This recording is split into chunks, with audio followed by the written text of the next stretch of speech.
T'es-tu déjà senti différent des autres autour de toi? Est-ce que tu as un talent pour l'écriture, les arts, le théâtre ou la musique que tu aimerais exprimer plus souvent? Est-ce qu'on t'a déjà dit que tu avais beaucoup trop d'imagination? Peut-être que tu es une personne créative qui va trouver sa place dans le domaine de la culture.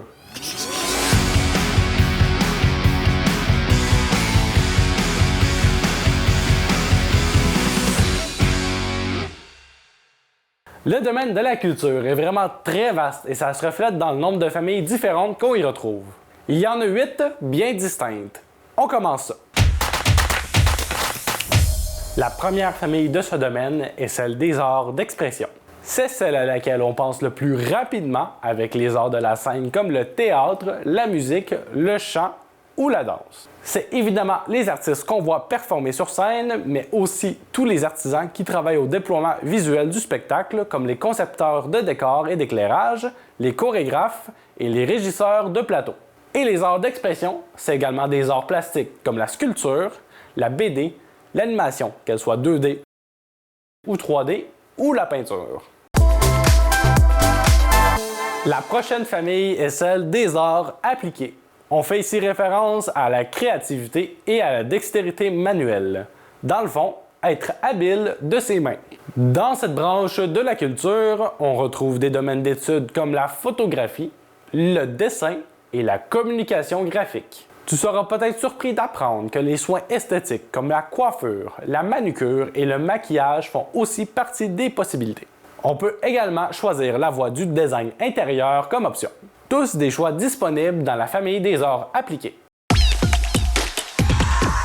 Est-ce que les livres et l'écriture t'intéressent? Si oui, il y a probablement un métier pour toi dans le monde de la littérature. Et ici, on parle de littérature française, mais aussi anglaise, allemande, hispanique et même ancienne.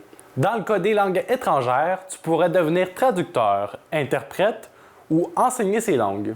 Si tu préfères travailler en français, tu pourrais devenir écrivain, scénariste, éditeur de livres ou encore lexicographe. Ça, c'est la personne qui écrit les dictionnaires. C'est bien malade! L'étude des langues suit dans ce palmarès. Ici, on cherche à approfondir la langue étrangère et aussi à connaître la culture associée à cette langue étudiée. Par exemple, si on souhaite étudier en langue italienne, on apprendra la langue, bien sûr, mais on suivra des cours sur l'histoire de l'Italie, le monde des affaires, la culture et les arts italiens, de même que les attraits touristiques de ce pays. Ça me semble que ça me donne faim. On va-tu manger une poutine italienne? Si! Est-ce que tu exprimes ta créativité par les vêtements que tu portes? Si c'est le cas, le monde de la mode est fait pour toi. Que ce soit dans la conception, la taille, la couture ou la commercialisation des vêtements, cette famille culturelle t'offre des programmes d'études tant au secondaire qu'au cégep qu'à l'université. C'est aussi la voie à suivre si tu rêves de devenir créateur de costumes pour le cinéma ou pour le monde du spectacle. Une partie moins connue du domaine de la culture est celui des arts d'impression. On y regroupe plusieurs métiers en lien avec les activités d'une imprimerie. On parle ici de mise en page, de lettrage, d'infographisme et de techniques en impression. Que ce soit pour imprimer un journal, une revue spécialisée, une affiche ou un logo sur un chandail, on aura besoin encore longtemps de passionnés dans le monde de l'imprimerie. Poursuivons maintenant avec les métiers d'art. Ce sont des métiers artisanaux qui demandent à la fois une grande dextérité et une connaissance approfondie de la matière que l'on travaille. On peut choisir d'étudier la céramique, la construction textile, l'ébénisterie artisanale, l'impression textile, la joaillerie, la lutherie, la maroquinerie, la sculpture sur le bois et le verre. On peut aussi choisir de pousser plus loin à l'université en arts plastiques. La dernière branche du domaine culturel est celle de la communication. Elle fait référence au vaste univers des médias.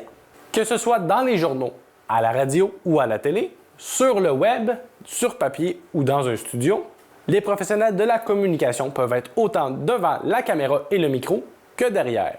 Réalisateurs, journalistes, animateurs, caméramans, ingénieurs de son, publicitaires et recherchistes ne sont qu'un échantillon des métiers du monde des médias.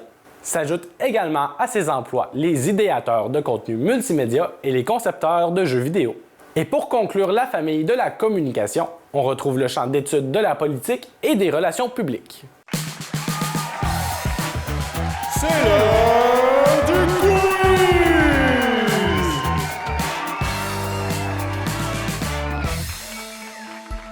Qu'est-ce qu'un héraldiste? Est-ce un spécialiste du blason ou des personnes âgées qui portent le prénom de Hérald?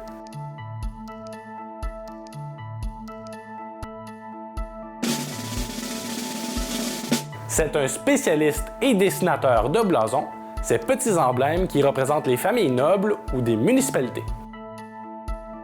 Quelle est la fonction d'un opérateur de télésouffleur? Est-ce que c'est d'opérer la bonbonne d'hélium qui gonfle les téléviseurs ou de faire défiler le texte d'un animateur télé?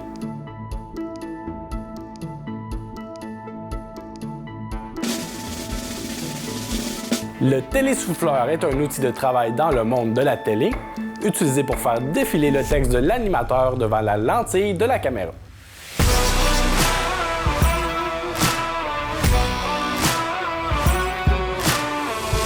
En terminant, sache qu'il existe plusieurs personnes dans la Matapédia qui vivent de leur emploi dans le domaine de la culture.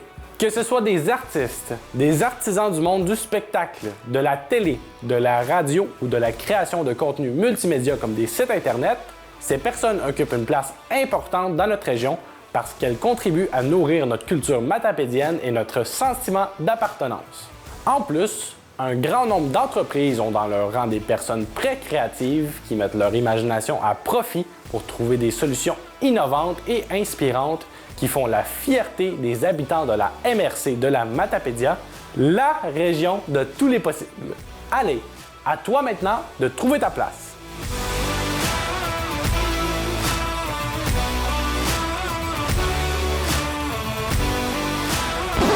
Ça, c'est la personne qui écrit les dictionnaires.